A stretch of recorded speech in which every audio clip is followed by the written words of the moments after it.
So hello mga ka-chillax, welcome to my YouTube channel. So kung bago pa sa aking YouTube channel, don't forget to like, comment, and subscribe.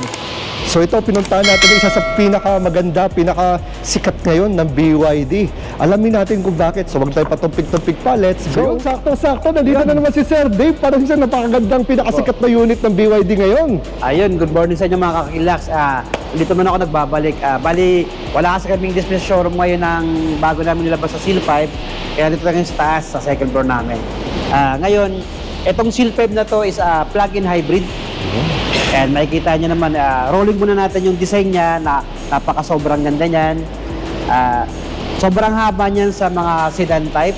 Parang counterpart nito yung mga parang Altista siya or Civic, ganun siya kahaba. Ganda naman ito, no?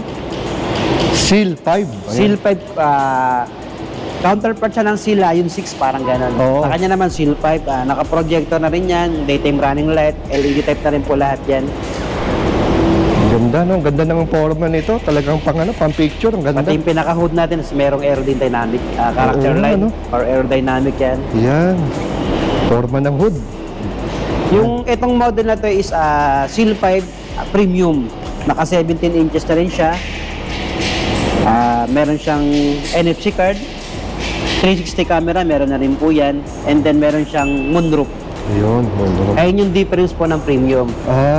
Dalawa kasing model to, meron pa tong dynamic. Yung dynamic naman natin is 16 inches lang yung mags. And then reverse camera lang meron siya.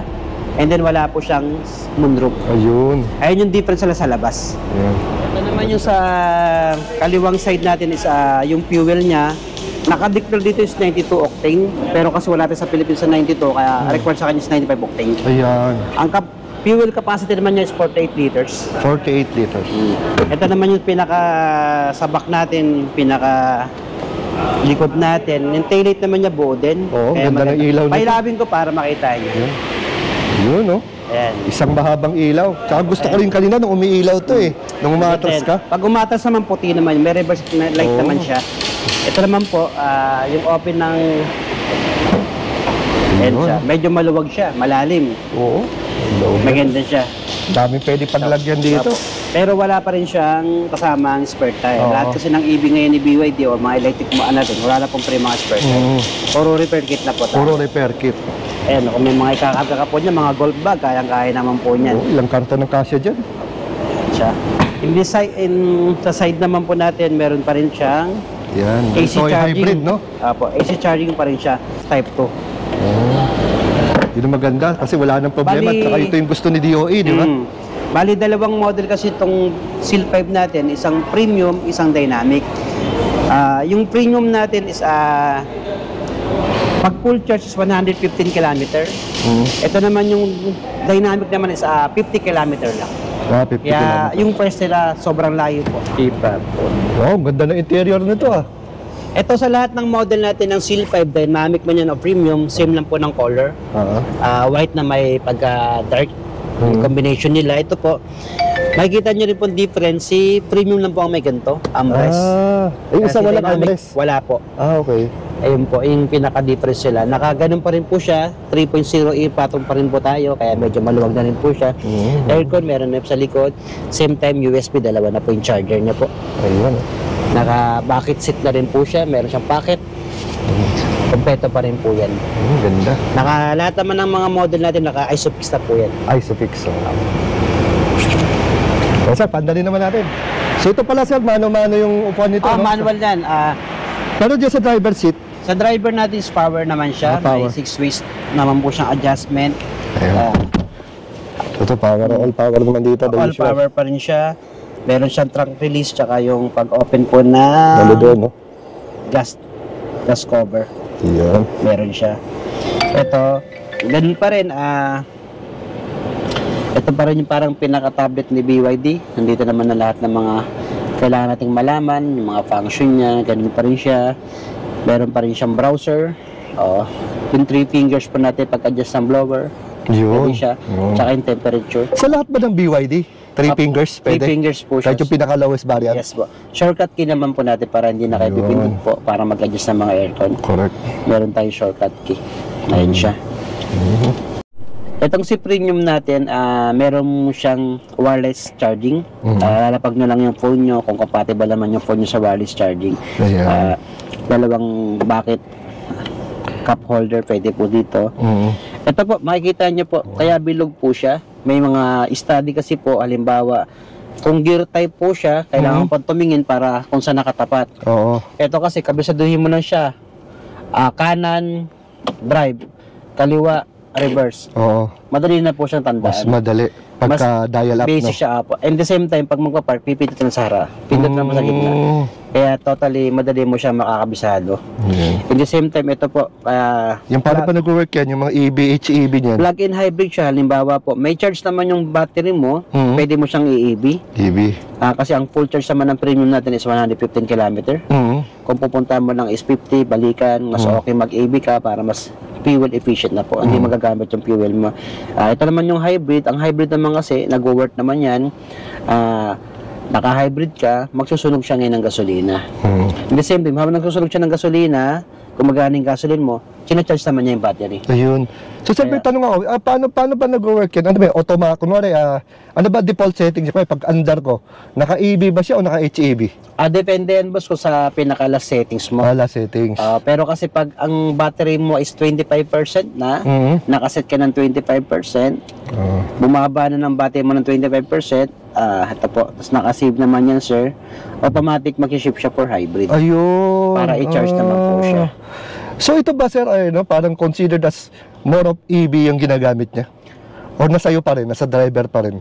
Kung ano yung mas gusto niyong gamitin? Yung iba kasi po, maraming gumagamit ng HEV pag long drive.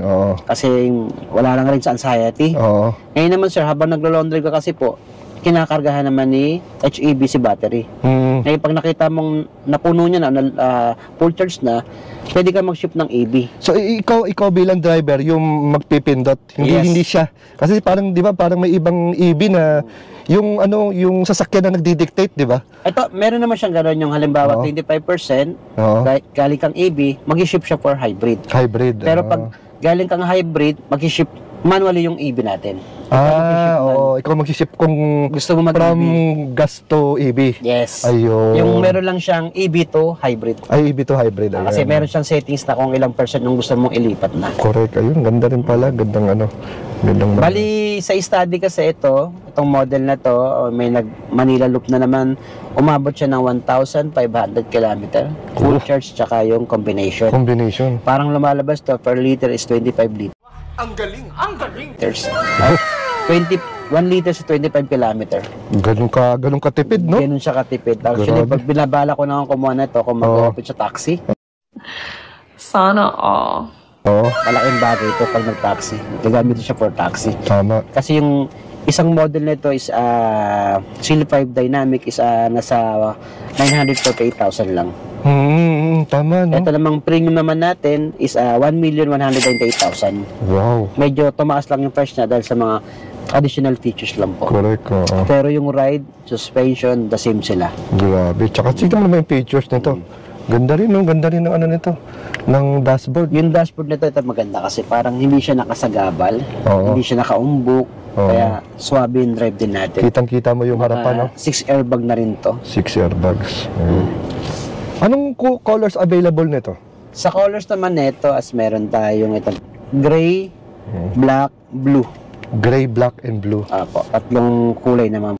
Ito naman sa pinaka-driver naman natin, ito. Nandito pa rin yung rotate the screen, 360 camera. May cross control siya pero hindi na siya stop and go. Ano ibig sabihin hindi siya stop and go? Iba kasi cross control adaptive. Once na may humarang sa harapan mo, mag-i-stop siya. Pag natanggal yung harang sa harapan mo, mag-move siya ulit. Bali hindi mo na kailangan i-apex ng acceleration tsaka preno. Ito kasi hindi siya adaptive. Cross control lang. Cross control lang siya. Kasi usual ito sa sa head unit. Ito po, may mode pa rin siya. Halimbawa, yung ganun pa rin function, ay radio, hindi yung pinaka-ano natin. Ayan. Bluetooth. Apple CarPlay na rin siya, Android Auto. And may voice command pa rin siya ng function natin. Lahat naman kasi ng BYD natin, same naman po yung nakikita sa tablet.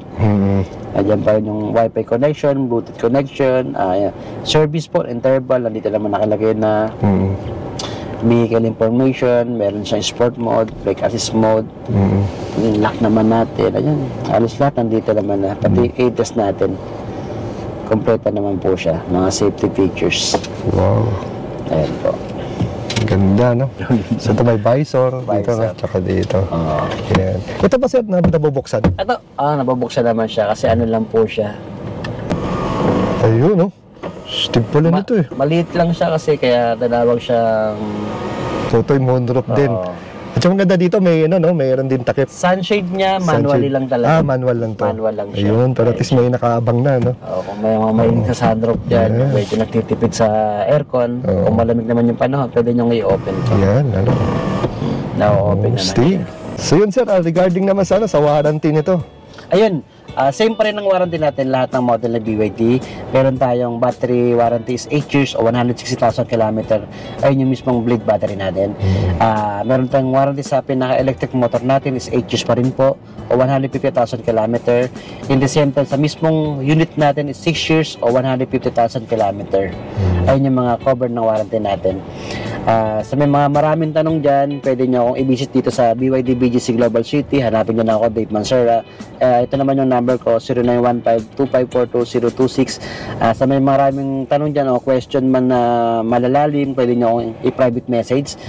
Yun, thank you nga pala kay Sir Takilax, pinagbigyan tayo ng ganito.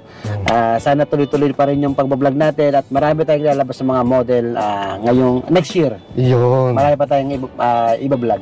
Yan. Sir, bago natin tapusin to, no? Ako'y naku-curious lang. So, para sa'yo lang, parang ano bang pagkakaiba ng BYD Seal 5 sa BYD Sea Lion? Si Sea Lion kasi is a crossover type.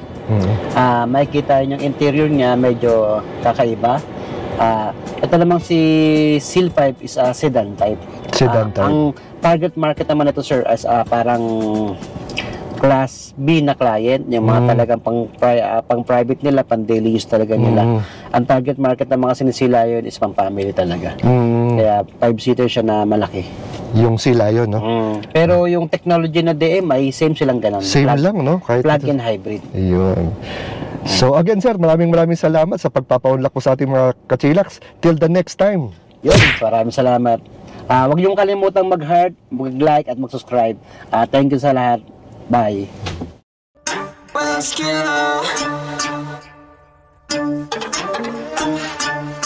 Chillax, chillax.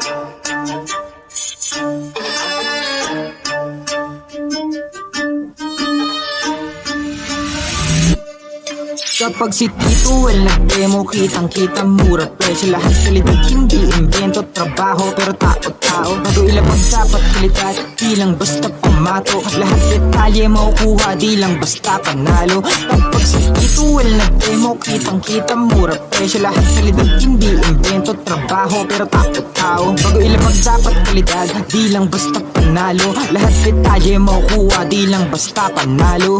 Iniikot kahit malayo, basta matibay pandayo. Kung maghahanap ng mura, dapat iyong malabo. Kaya tumagal kahit na mura, kaya dapat pandayo. Di masasayang oras, pagod kahit abuti ng malayo. Kapag si Tito Well nag-demo, kitang-kita mura presyo. Lahat kalidad, hindi invento, trabaho pero tao-tao. Bago ilapag dapat kalidad, di lang basta pamato. Lahat detalye makukuha, hindi lang basta panalo. Kapag si Tito Well nag-demo, kitang-kita mura presyo. Lahat kalidad, hindi invento, trabaho pero tao-tao. Bago ilapag dapat kalidad, di lang basta pamato. Lahat detalye makukuha, hindi lang basta